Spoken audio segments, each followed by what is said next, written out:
As senadoras Damares Alves e Tereza Cristina, elas boicotaram o evento organizado pelo Flávio Bolsonaro e realizado ontem com as mulheres conservadoras. E elas decidiram não comparecer ao evento em razão do comportamento do Flávio diante dos ataques do blogueiro Paulo Figueiredo contra a ex-primeira-dama e também contra o eleitorado feminino. Como a gente mostrou aqui, o pensador do Flávio disse na semana passada que mulher vota muito mal. E desde então tem reiterado essa alegação. Nessa quarta, depois de passar dias calado sobre essa ofensiva do blogueiro contra o eleitorado feminino, o Flávio afirmou, durante um evento com as mulheres, que repudia veementemente a fala do Figueiredo e acrescentou que ele não participa da campanha. As senadoras afirmam que o longo silêncio do Flávio pôs à prova o apoio que ele diz dar para as mulheres. Segundo a Folha de São Paulo, a Damares e a Tereza Cristina não deixarão de apoiar a candidatura dele à presidência, mas quiseram deixar claro que ele precisa dar mais sinais de apoio às mulheres se quiser garantir ao menos parte dos votos do eleitorado feminino. E ainda de acordo com essa reportagem, o Flávio foi informado por aliados sobre o motivo da ausência das senadoras no evento. Bom, é um mínimo de dignidade, né? Somos todas mulheres conservadoras. Muito bem. Estamos aqui, queremos vencer o PT. Veja, mesmo para eles, há que se tentar vencer o PT com algum propósito. Quando a gente analisa a fala de um Figueiredo, se vai vencer o PT no que respeita às mulheres, o objetivo de vencer o PT é qual? É preciso atentar para o que o Paulo Figueiredo disse, né? Ele não disse inicialmente, depois ele tentou mudar um pouco o argumento. Ele não disse mulheres esquerdistas votam mal. Bom, aí a afirmação seria já um absurdo, porque se você diz mulheres esquerdistas votam mal, não é porque elas são mulheres esquerdistas. Como mulheres esquerdistas, se elas votam na esquerda, elas votam bem segundo as suas convicções. E mal segundo as convicções do Paulo Figueiredo, porque, afinal de contas, a ideologia dele é outra. Então você não pode... Eu não posso achar que um bolsonarista vota mal. Eu acho que o bolsonarismo em si é um mal e, portanto, bolsonarista que vota em bolsonarista vota bem segundo o seu ponto de vista, que não é o meu. Mas a análise do Figueiredo não foi essa. Ele diz que há um gênero, o gênero feminino, que vota mal. As mulheres votam mal. E especialmente as solteiras. E elas só passam a votar bem depois que elas se casam, se o marido for conservador, claro, porque elas passam a ter um voto conservador. Mas veja, e aí ele parte do princípio de que o marido é conservador. Mas digamos que a mulher tem ali alguma tendência de direita, se ela passa a votar como marido, e se o marido está à esquerda, então ela vota também à esquerda, já que ela se casou com um esquerdista. A mulher é uma gaveta vazia, destituída de vontade. Enquanto ela está solteira, ela está sujeita a essas influências malignas do feminismo. E só depois, então, é que ela... não é que ela alcance a razão. Ela passa a ser controlada pelo marido.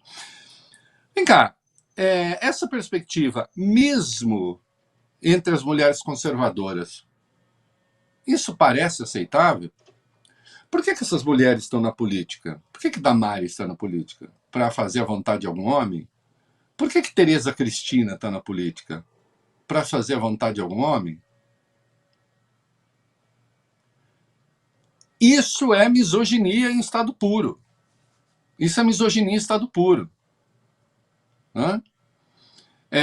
Sem contar porque o Paulo Figueiredo, metido a pensador, metido ao Olavo de Carvalho da contemporaneidade, e aí você pode achar, as pessoas podiam achar o que quisessem do Olavo. Burro ele não era.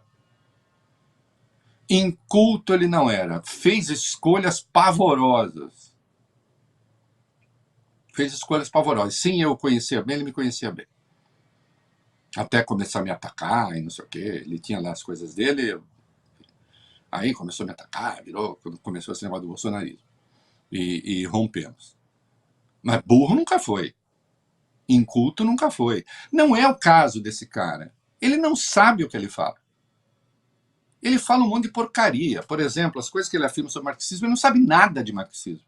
Que não era o caso do Olavo, sabia muito. Achava um horror e tal, mas sabia, conhecia a literatura específica, conhecia o debate. Esse cara não sabe nada. A argumentação dele é tosca. Né? Tem um erro lógico, né, que foi pensado pela escolástica, que tem uma formulação latina, post hoc ergo propter hoc, que quer dizer o quê? Depois disso, logo por causa disso. Então, aquilo que se aconteceu depois, logo foi por causa. E nem tudo que acontece depois foi por causa. Né? O exemplo clássico, o dia nasce depois que o galo canta, bate as asas. Né? Você ouve logo o galo. Primeiro você ouve a asa. Daí a pouco o dia nasce. Eu que sou menino de sítio, do interior, dado a insônia desde a mais tenra idade, cada vez que eu ouvi o galo cantar, eu falava, porra, vai amanhecer, meu Deus, eu não dormi ainda. Né? E daqui a pouco começa barulho na casa. Mas se você matasse todos os galos, o dia continuaria a nascer. Não é porque o galo canta, não é porque o dia nasce depois que o galo canta, que nasce porque o galo canta. O que eu quero dizer com isso? Aplico. O Paulo Figueiredo pega alguns números. Olha, as mulheres votam mais à esquerda. Se as mulheres votam mais à esquerda, e se elas são mulheres, logo elas votam mais à esquerda porque elas são mulheres. Mas não é porque elas são mulheres como uma condição. Porque, afinal de contas, ainda hoje, nas sociedades, o poder é essencialmente masculino. Né? No Brasil, quantas são as governadoras, quantas são as senadoras, quantas são as deputadas, quantas são as juízas. O poder ainda é masculino. E, evidentemente, se o poder ainda é masculino e se as mulheres carecem de poder e buscam e devem fazê-lo a igualdade civil, a igualdade legal, a igualdade perante as questões da sociedade, as disputas, o natural é que elas votem em partidos mudancistas. Eu diria que o natural que eu digo é o óbvio que elas façam isso. O que não é óbvio é votar em partidos conservadores, aí sim. Né? Porque esses partidos progressistas estão falando em igualdade. Mas aí, essa extrema-direita burra aqui, de que o Paulo Figueiredo, todo cheio de empáfia, porque ele se finge de sábio, né? Assim, ele é todo assim, peito estufado, estufadinho, né? Aquela coisa meio fofinha, assim, meio mole, né? Essa coisa burra que ele diz, né?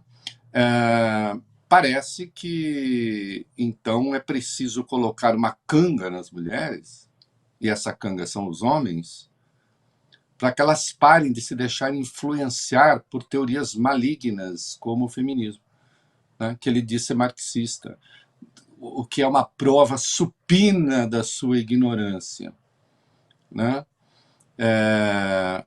E eu insisto, o Olavo, por exemplo, tinha lá as questões com o feminismo que ele levantava, e os estudos dele, era um fanático por Gramsci, e aí tentava ser era um gramsciano pelo avesso, né, no fim das contas, né, o teórico comunista Antônio Gramsci, e a questão da Revolução Cultural. Né?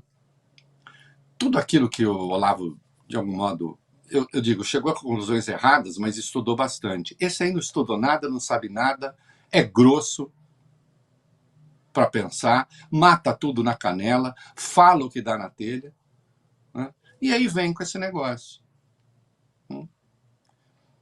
E sim, é o pensador do Flávio que não pensa. O Flávio não pensa nada. Eu até te diria que dos 4 filhos, ele só ganha em sofisticação do Jean Renan. Até o Carlos é capaz de formulações um pouco mais complexas. Ele não é nada. Ele é um negociante da família. Ele é o cara que cuida da grana. Sempre foi. Inclusive da própria. E precisa de alguém que lhe dê direção. Essa direção é dada pelo Eduardo e, inequivocamente, pelo Paulo Figueiredo, que esteve junto na Casa Branca, que vai participar agora da sessão do Escritório de Representação Comercial dos Estados Unidos para discutir a questão das tarifas. O Paulo Figueiredo vai falar, o Flávio deve falar. É ele o pensador. E isso não sou eu que estou dizendo. Ele próprio vai dizer, daqui a pouco nós vamos ver, daqui a pouco nós vamos ouvir o Paulo Figueiredo dizendo como ele combinou tudo com o Flávio, inclusive o desmentido. Porque também é um oportunista, ele ganha dinheiro com isso, e não ganha pouco. Ele tem lá o canal dele para inscritos, pede dinheiro, acho, aliás, é outra coisa em que eles emulam com o Olavo, né? Porque o Olavo tinha as aulas que ele dava, as contribuições e tal, e ele ganhou um bom dinheiro durante um bom tempo com isso. Então ele também está lá, contribuam e tal, você quer coisas exclusivas e tal, vai saber o que são as coisas exclusivas que ele oferece. O que ele oferece de não exclusivo é de uma pobreza teórica, mesmo para a direita, que é lamentável. É um negócio grotesco.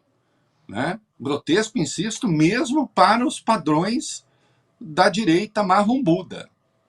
Falta tudo ali. Né? Mas ele é o cara. Ele é o cara. E ele vai continuar.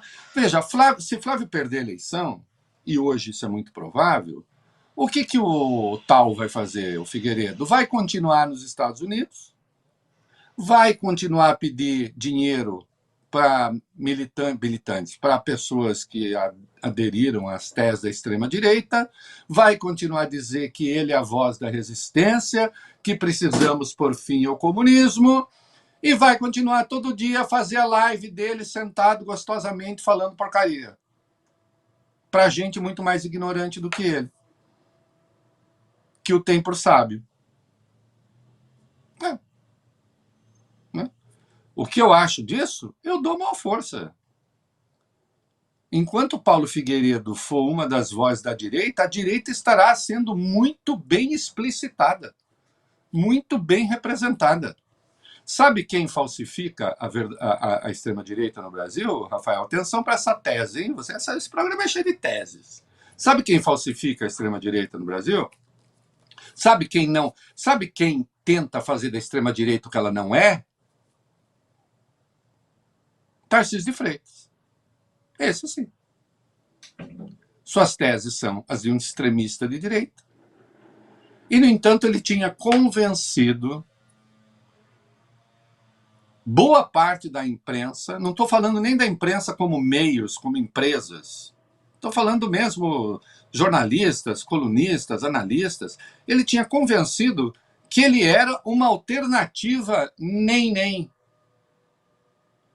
Que ele era uma alternativa nem viável, nem Lula, nem Bolsonaro. Ele seria a modernização da extrema-direita. E eu digo, não é.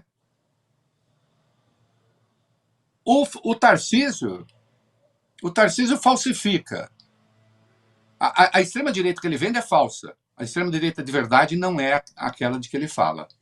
Técnica, neutra, sim, pô. A extrema-direita é isso que o Paulo é. E pensa sobre as mulheres isso que o Paulo pensa. E pronto.